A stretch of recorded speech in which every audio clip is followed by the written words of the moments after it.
शुरुआत दोस्तों करते हैं स्टालियन इंडिया आईपीओ से। तो देखिए स्टालियन इंडिया आईपीओ का भी एक दिन बचा हुआ है, बात ध्यान रखिएगा। 20 तारीख को ये इशू हमको बंद होता हुआ दिखेगा और आज दोस्तों 16 तारीख 16 और 17 दो दिन ही आपको पता है होते हुए नजर आए हैं। तो अभी इसका एक दिन बचा हुआ है। 20 को आप चाहे तो इस आईपीओ में अप्लाई कर सकते हैं। 10 रुपए की दोस्तों इस आईपीओ की फेस वैल्यू है। 85 से 90 रुपीज का इसका प्राइस बैंड है। 165 शेयर का लॉट साइज है। कुल मिलाकर 199.45 करोड़ का ये आईपीओ है। इसमें से फ्रेश इशू है 160.73 करोड़ का, तो ओएफएस है 38.72 करोड़ का। दोनों एक्सचेंजेस पे आपको लिस्ट होता हुआ नजर आएगा। शुरुआत के 2 दिनों में दोस्तों जो इशू को सब्सक्रिप्शन मिलता हुआ दिखा है, ऑलमोस्ट 31% क्यूआईबीज ने भर दिया है, 77 टाइम्स एचनाइज ने भर दिया है। रिटेल कैटेगरी ने जो दोस्तों इसको भरा है वो करीबन 31.22 टाइम्स, तो कुल मिलाकर 32.23 टाइम्स ये आईपीओ ओवरऑल अभी तक हमको सब्सक्राइब होता हुआ दिखा है। यानी करीबन 4,500 करोड़ रुपए जो है वो इस इशू में हमको आते हुए दिखे। यानी ओवरऑल आईपीओ को रिस्पॉन्स जो है वो 2 दिनों में काफी अच्छा मिलता हुआ दिखा है। अब देखते हैं आखिरी दिन कितना पैसा और निकल कर आ पाता है, बट अभी तक ओवरऑल इशू अच्छा भर रहा है। नेक्स्ट मेन बोर्ड आईपीओ दोस्तों जो फ्रेंड्स ओपन होगा वो कौन सा आईपीओ होगा, वो है दोस्तों delta water and infra solutions. ये 22 जनवरी से 24 जनवरी के बीच में नया मेन बोर्ड आईपीओ ओपन होने वाला है। 10 रुपए की इसकी फेस वैल्यू है। 279 से 294 का प्राइस बैंड है। 50 शेयर्स का लॉट साइज है। करीबन 220 करोड़ का दोस्तों ये आईपीओ है। पूरा का पूरा फ्रेश इशू आपको नजर आ जाता है। दोनों एक्सचेंजेस पे लिस्ट होगा, भले एनएसई हो भले बीएसई हो, दोनों एक्सचेंजेस पे आपको ये भी लिस्ट होता हुआ दिखेगा। तो नो डाउट लेट्स सी कितना बढ़िया ये इशू कर पाता है। ओपनिंग कब से है? 22 तारीख से। एक और मेन बोर्ड आईपीओ का दोस्तों अनाउंसमेंट हो चुका है, लेकिन जी हाँ वो इस महीने नहीं अगले महीने से ओपन होगा, लेकिन अनाउंसमेंट पहले ही कर दिया गया, काफी जल्दी कर दिया, मतलब ये आप कह सकते हैं।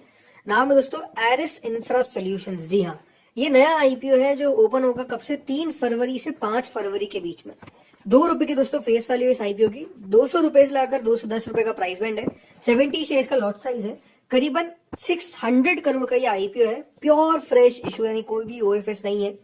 दोनों एक्सचेंजेस पे लिस्ट होगा, लेकिन इस आईपीओ में रिजर्वेशन अगर देखा जाए तो 75% रखा गया है फॉर द क्यूआईबीज, 10% है फॉर द रिटेल और 15% है फॉर द एचआईज। यानी इस आईपीओ में भी कह सकते हैं दोस्तों आईपीओ का साइज अगेन 600 करोड़ का हो गया, बट इसमें रिटेल का पोर्शन सिर्फ 10% का ही है। यानी कि सिर्फ 60 करोड़ का दोस्तों रिटेल का जो पोर्शन है वो आपको देखने को मिलेगा। तो इस तरीके से दोस्तों कह सकते हैं ये आईपीओ आता हुआ दिखेगा। देखते हैं कितना बढ़िया कर पाता है एरिस इंफ्रा सॉल्यूशंस। और दोस्तों कुछ अपडेट्स आते हुए दिख रहे हैं, उनके बारे में चर्चा करते हैं। तो देखिए पहला जो अपडेट है वो आया है मणिपाल हेल्थ केयर इंटरप्राइजेस के रिलेटेड। अब देखिए जो लोग नहीं जानते हैं, मणिपाल काफी बड़ा हॉस्पिटल है। ऑलमोस्ट देखिए इंडिया का 2nd लार्जेस्ट हॉस्पिटल है और ये दोस्तों बैक्ड है बाय टीमसेक। और ये अपना दोस्तों करीबन $1 बिलियन मतलब कितना, क्लोज टू 8,500 करोड़ का दोस्तों आईपीओ जो है वो लेकर आ सकते हैं। ये खबर चल रही है। तो देखिए मणिपाल हॉस्पिटल्स अपना आईपीओ जो है वो प्लान कर रहे हैं और ये जो आईपीओ है ये $1 बिलियन का रहता हुआ नजर आएगा।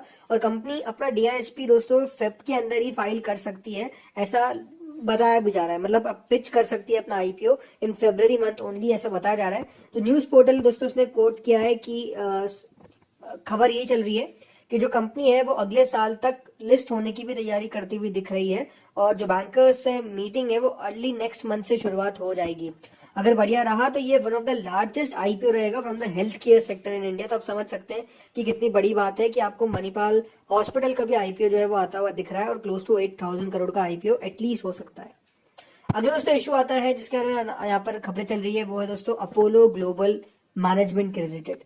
देखिए ये कंपनी जो है वो बेसिकली $2 बिलियन की वैल्यूएशन जो है वो यहाँ पर लाने की कोशिश कर रही है, मांगने की कोशिश कर रही है। अब देखिए आईपीओ की अगर बात करते हैं तो अपोलो ग्लोबल मैनेजमेंट ये जो है दोस्तों कंसीडर कर रहा है अपने ऑटो पार्ट सप्लायर टेनेकोस इंडिया का जो बिजनेस है उसको बेसिकली दोस्तों यहाँ पर लिस्ट कराने की कोशिश चल रही है।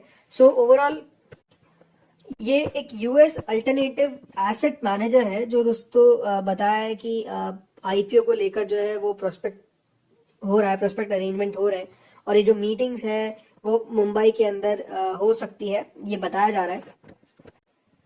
इसमें Tenneco automotive India private limited को दोस्तों ऑलमोस्ट यहाँ पर प्राइवेट है, लिमिटेड नहीं है, इसको ऑलमोस्ट $2 बिलियन के आसपास की वैल्यूएशन जो है वो मिल सकती है। सो लेट्स सी कितना बढ़िया ये करता है। करीबन 400 से 500 मिलियन डॉलर का ये दोस्तों आईपीओ रहेगा। 400-500 मिलियन डॉलर का मतलब वही क्लोज टू 4,000 करोड़ का आईपीओ आपको रहता हुआ दिख सकता है। एक और दोस्तों बड़ी खबर है, और एक और बड़ी खबर क्या है कि अगले 2 फिस्कल ईयर्स के अंदर राइट ऑलमोस्ट 1,000 कंपनीज ऐसी रहेगी जो आपको बाजार में लिस्ट होती हुई नजर आएगी। ये दोस्तों इन्वेस्टमेंट बैंकर्स बॉडी AIBI की तरफ से एक स्टेटमेंट निकल कर आया। देखिए लास्ट 6 फिजिकल ईयर्स के अंदर 851 कंपनीज, सब मेन बोर्ड नहीं, कुछ एसएमईज भी, ऑलमोस्ट 281 मेन बोर्ड कंपनीज है, तो 570 एसएमईज है जो अपना आईपीओ लेकर आए और इन्होंने सबने collectively 4.58 lakh crore rupees raise करे। लेकिन अब दोस्तों बताया जा रहा है कि अगले 2 सालों के अंदर ही 1000 ज्यादा कंपनीज बाजार में लिस्ट हो सकती है। ये रिमार्केबल नंबर ऑफ आईपीओ जो बताता है वो ये बताता है कि economic growth, favourable market conditions और इंप्रूवमेंट है रेगुलेटरी फ्रेमवर्क के अंदर। इससे दोस्तों जो कंपनीज है वो बेसिकली लगातार लिस्ट होने की तैयारी कर रही है और लिस्ट होती हुई भी दिख रही है। तो आई थिंक अपने आप में देखिए बहुत इंटरेस्टिंग बात है। ये भी आपको बताना चाहिए कि दोस्तों सेबी भी कहा गया है, सेबी के द्वारा, कि जो आईपीओ के अप्रूवल को लेकर बहुत बार थोड़ा डिले हो जाता है, उस डिले को भी सेबी जो है वो कम करने के ऊपर लगातार प्रयास कर रहा है। तो नो डाउट आप कह सकते हैं अगर दोस्तों ऐसा होता है तो अपने आप में बहुत बड़ी अपॉर्चुनिटी रहेगी, not only for the companies to list but for the investors to make money also, right. ये सबसे ज्यादा बढ़िया बात है। अगर दोस्तों आईपीओ की बात करते हैं वो है इन मोबी के बारे में। देखिए इन मोबी भी अपना आईपीओ जो है वो फाइल कर सकते हैं और क्लोज टू $1 बिलियन के आसपास का ये जो आईपीओ है वो आता हुआ दिख सकता है। अब देखिए अगर बात करते हैं वैल्यूएशंस को लेकर तो 8 से 10 बिलियन डॉलर के आसपास की वैल्यूएशंस जो है वो कंपनी चाह रही है कि उनको मिल जाए और वो चाह रहे हैं कि लिस्ट भी हो जाए by October this year, right. मतलब अक्टूबर तक ही कंपनी चाह रही है कि वो लिस्ट भी हो जाए। आईपीओ जो है वो फ्रेश इशू और ओएफएस दोनों का कंपोनेंट रहता हुआ देखने को मिलेगा। अभी आईपीओ की साइज फाइनलाइज नहीं की गई है, ऑब्वियसली बात है, बट 2007 में उससे ये कंपनी स्टार्ट हुई थी और कंपनी प्रोवाइड करती है मार्केटिंग और monetisation solutions to brand advertisers and publishers, right. तो इस तरीके का दोस्तों कंपनी का बिजनेस है। तो इंटरेस्टिंग टाइप ऑफ कंपनी है इन मूवी जो अपना आईपीओ लेकर आने की कोशिश कर रही है। देखते हैं कब अपना आईपीओ लेकर आ पाते हैं। चलिए अब जीएमपी पे चर्चा करते हैं। तो देखिए जीएमपी शुरुआत हो चुकी है एरिस इंफ्रा की विद ऑलमोस्ट 19.05%। अच्छा प्रीमियम करेंटली आपको आप कह सकते हैं देखने को मिल रहा है। तो अगला दोस्तों आता है डेंटा वाटर सॉल्यूशंस। इसकी ग्रे मार्केट क्लोज टू 50% हो चुकी है। बढ़िया देखिए ग्रे मार्केट यहाँ पर भी है। करीब आपको मैंने कहा था कि जिस वैल्यूएशन पे कंपनी अपना आईपीओ लेकर आ रही है वो काफी अट्रैक्टिव लगता है। अगला दोस्तों आईपीओ आता है स्टालिन इंडिया का, जिसकी ग्रे मार्केट क्लोज टू 45% के आसपास चल रही है। लक्ष्मी डेंटल ग्रे मार्केट में यहाँ पर भी एक रिकवरी है। ऑलमोस्ट दोस्तों ग्रे मार्केट 21% से अब सीधा 32% पर आ चुकी है, यानी यहाँ पर भी दोस्तों एक्टिविटी जोरदार चल रही है। अब बात करते हैं दोस्तों एसएमई आईपीओस पे। तो एसएमई में दोस्तों सीएलएन एनर्जी एक बीएसई एसएमई इशू है जो ओपन होने वाला है 23 जनवरी से 27 जनवरी के बीच में। 250 का प्राइस बैंड है, 72.30 करोड़ का इशू है। अब यहाँ पर ओपन होने वाला है, तो लेट्स सी यहाँ पर कितना अच्छा रिस्पॉन्स मिलता है। अगला आता है दोस्तों रेक्सप्रो इंटरप्राइजेस, एक एनएससी एसएमई इशू। ये भी दोस्तों ओपन होगा 22 तारीख से 24 तारीख के बीच में। 145 का इसका प्राइस बैंड है, 53.65 करोड़ का इशू का साइज है। अगला दोस्तों इशू आता है कैपिटल नंबर्स इन्फोटेक, एक बीएसई एसएमई इशू। 263 रुपीज का इसका प्राइस बैंड है, 110 रुपए का इसका प्रीमियम है, दैट इज ऑलमोस्ट 41.83%। 169 करोड़ का दोस्तों ये इशू होने वाला है, यानी काफी बड़ा इशू रहेगा। तो ये ओपन होने वाला है फ्रॉम मंडे टू वेडनेसडे। अगला दोस्तों आईपीओ आता है ईएमए पार्टनर्स। कोई ग्रे मार्केट नहीं थी, बट जैसे दोस्तों जीएमपी स्टार्ट हुई इट क्लोज टू 50%, राइट। बहुत दमदार प्रीमियम इसका भी शुरुआत हो गया है।